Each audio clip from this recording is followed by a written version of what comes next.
Welcome. I'm E.G. Marshall.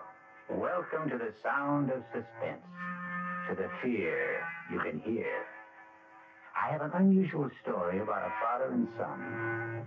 You know, it is said that love and hate are two sides of the same coin. If this is so, Phil, the son, never believed it. His hatred blinded him to the extent that he lost all humanity and compassion for his father. This is Phil Coleman. It's not in the past. It's now. Every day of my life since I can remember. It was my mother's life, the life of my sister. It wasn't only his miserable life that was destroyed. It was all of us. My mother dead at 43. My sister, I don't even know where she is or what became of her. Now, look, Mr. Coleman, I can appreciate what you've been through, but if you won't take him, he'll die here in prison. Let him die.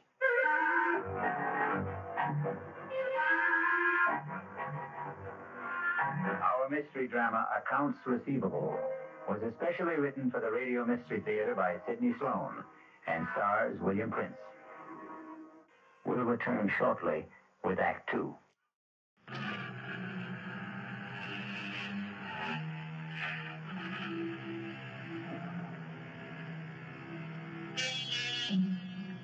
Do you believe in reincarnation? Do you believe the dead return? We have to believe it, because here we are, the reincarnation of radio drama. We hope you'll keep us alive. Hey friends, if you're enjoying Mystery Theater, if you're liking Mystery Theater, if you're loving Mystery Theater, and want to access ad-free, full-length episodes instead of the multi-part version you're hearing now, you can subscribe to mysterytheater.substack.com. Again, that's mysterytheater.substack.com. You'll help keep us alive.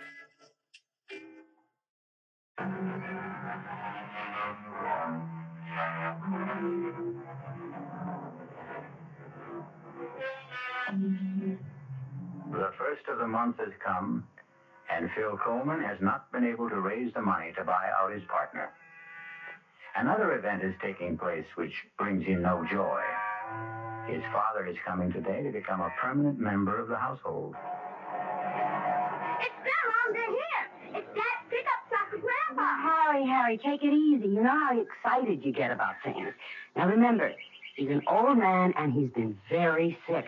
I know. Mom, I'm really glad to see him. Well, go open the door. Dad's carrying the suitcase. Welcome, Grandpa. Here, let me take this suitcase.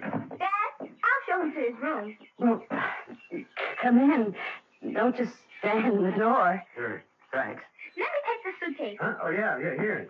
Follow me, Grandpa. I'll show you where you bump. Harry, take it easy. Give him a chance to catch his breath. You want to sit down, Rick? Okay to sit, Phil? Sure. If you want anything, coffee or tea or anything. I ain't allowed to drink coffee. Oh. Well, if you're tired, No, I ain't. You can go to bed. Don't sit up to be polite. I ain't tired. Oh, Nina, I'm going down to the station. I got a little work to do. Well, Eddie called up at 7 when he closed up, Bill. What's the point of going there at this hour? Well, today's the first of the month. I pay my bills. Some people do, you know. Say, your father just got here. I got bills to pay, Nina. How about a game of checkers, Grandpa? Homework, Harry? I did it this afternoon so I'd have a chance to spend some time with Grandpa. How about it, Grandpa? I'm going to show you how to play that game. I was a champ at it.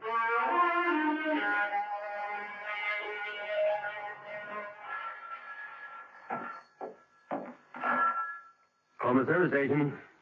Oh, Mr. Wetley. Yeah, I called the bank earlier, but they said you was busy. Yeah. Well, it's getting kind of urgent. You see, I told Ames I'd be able to settle matters with him around the first of the month. It's the 11th already. He calls me every day. Mr. Wetley, I'm desperate. I gotta get that loan. What? Well, when can you let me know? Well, couldn't you make it sooner? Okay, Mr. Wetley. I know you're doing your best for me. Pardon me, Mr. Wetley. Someone was gas. But please call me as soon as you know. Thanks. Goodbye. Coming. Oh, I'm sorry to keep you. This the way you do business, Coleman? You're going to run this joint into the ground in 3 months. Well, I'm sorry, but Eddie's out to lunch or something. Skitch? Mr. Ames to you, Coleman. Fill her up. Sure.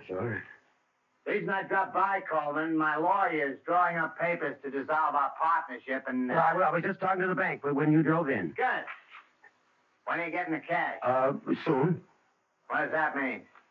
Either you're going to get it or you ain't. Don't try stalling me with soon. You said you'd have it before the end of last month. You know what the date is today? I'm doing my best. It ain't good enough. Hey, give me a little time. Now, you'll get your 15 grand. I'll give you another week. Thanks, Ames. You know why I think you're going to be able to come up with the money? Your old man is living with you now. What the hell are you driving at? Everybody knows he's got over 100,000 stashed away from that job he did about 10 years ago. You fat pig! I'll pull you out of that car. Oh, my God, you're choking me! Okay. Now get out of here.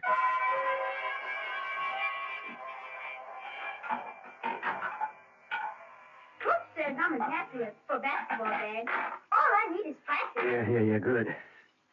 Nina, you know I got to get back and relieve Eddie for dinner if the meal ain't ready. It's all ready, Phil. It's all ready. Rick, food's on the table. Thought I'd join you for grub. I don't want to cause no trouble. Sit down, Grandpa. There was a man here to see you today, Rick. See me? Mm-hmm. Can't imagine who'd be coming around to see me. Maybe some old cellmate. Phil. Guess maybe Phil's right. One of my old buddies.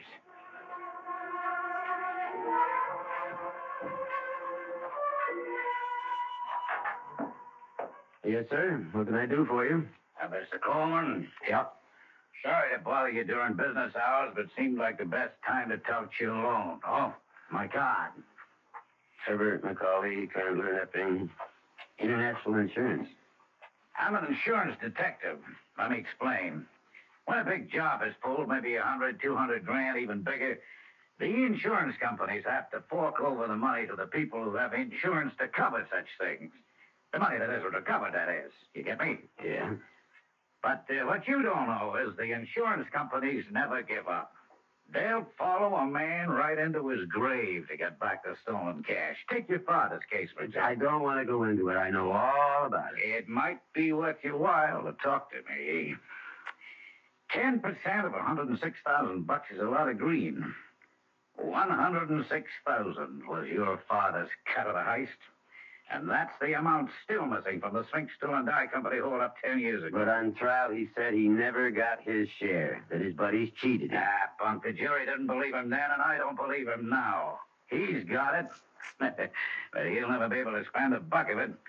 We've been after him for 10 years already, and that ain't nothing. We kept after a guy for 20 years and finally got the money back. Happened before I got in the company. They caught the guy digging up a big glass bottle stuffed with moldy old bills. And here's the laugh. The bills were the big old size, printed before they changed over to the small ones. He couldn't have spent the money. It was out of date. Yeah, I'm a busy man, Mr. Yeah, Macaulay. I was over to your house yesterday to talk to Rick, but I figured it'd be better talking to you. Oh, so that was you. Look, I'm short-handed here. You're keeping me... I guess you didn't hear what I said a moment ago. You could get 10% of 106 grand just for helping me get the money back from your father.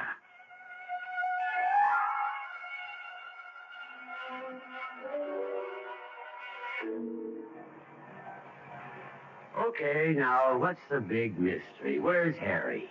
Didn't go to church last Sunday either. No big mystery, Phil. He's out with the boys practicing basketball. Do you have to practice today? It's the only time the basketball field or court or whatever they call it is available. So the little stinker thought he was going to get away with it, did he? Oh, now, don't be too hard on him. He's a good boy, and he works very hard at his schoolwork. Oh, I know. I used to go AWOL Sundays whenever I could as a kid, play basketball. Used to make my mother sore. Once she came right out to the lot where I was playing and grabbed my ear and walked me 3 blocks like that to school.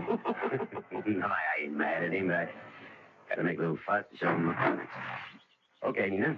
Now, don't make a big thing out of it, huh? Think he's home yet? Well, he wouldn't be this early. Got your key? The door isn't locked. Your father's home. Well, Harry, you're home. Hello, Mom. Hi, Dad. This is Mr. Kanaki, my gym teacher. Hello, How do Mr. you Coleman. do? I'm sorry to bother you, especially on a Sunday, but... Anything wrong? Well, Mr. Coleman, let me tell you that I know Harry's a good boy and an excellent student, and nothing is going to be done to spoil his record. Well, what are you driving at, Now, don't Mr. lose your temper, Well? Mr. Coleman.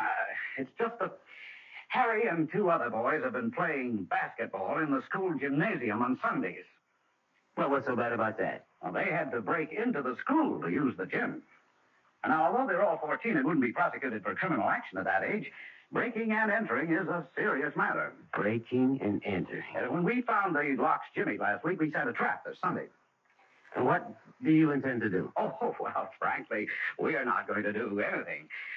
But we expect that the boys' parents will exert some sort of influence to keep this from recurring. You've talked to the other parents. Oh, yes, on the phone. 3 boys, car busting into the school. You call and tell the parents of the other 2 kids about it on the phone. But Harry's folks get a personal interview. Why? Well, you see, this is sort of difficult to explain, Mr. Coleman, but... Maybe I can help you. Wait, Phil. Harry, you go to your room. No, he better stay right here. Sit down, Harry. Now, Mr. Kanaki, I'll tell you why you came here to talk to me, personal-like. You know the name Coleman for a long time, don't you? Read about it in the papers? Well, really, it was your son who revealed that Rick Coleman was his grandfather. He turned in a theme last week to his English teacher, Mrs. Margolis, which rather shocked her. He used bad words? Oh, no, that wasn't it. He seemed proud of the accomplishments of his grandfather, extolled his talent, so to speak. Now, aren't you making a lot more out of this than is really there? Well, I told Mr. Gilchrist I didn't want to come here, but he insisted. It seems that he wanted to know about your father, Mr. Coleman. We understand that he's living with you. You think he's been a bad influence? Oh, I'm trying not to make any judgments, Mr. Coleman, but I expect you will. And now I think I've said enough. Please excuse me for spoiling your day. Goodbye. Good night, Harry. Bye, Mr. Kanaki. Go to your room, Mary. Yes, Dad. I got a lot of homework anyway. Now, what are you going to do, Phil? I don't know. But I'm going to start out with him. With Rick.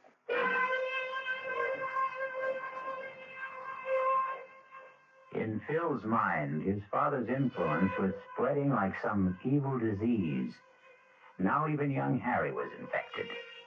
But what he neglected to notice was the change in his own character. We'll be back shortly.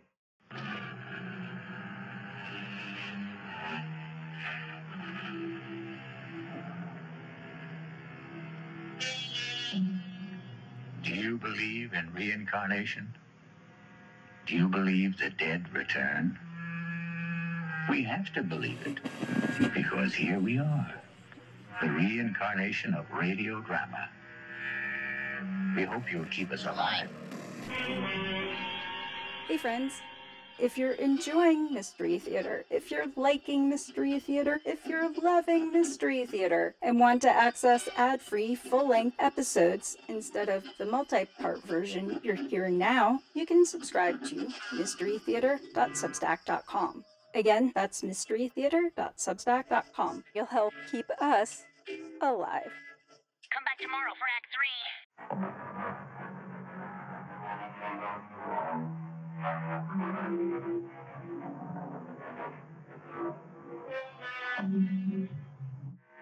Our cast included William Prince, Joseph Julian, Ralph Carter, Joan Lovejoy, Robert Dryden, and Ian Martin. The entire production was under the direction of Himan Brown. Now, a preview of our next tale. I said, who are you? Tell me. Spencer. What are you doing here? Now, look, darling, if this is a... Oh, no. What am I doing here? This is a joke. It's not in the best of taste. I'm afraid I don't know where I am or who you are. Where are you going? Home. This is your home, Spencer. Please, don't be alarmed, please. I hope I haven't frightened you. I'll leave this minute.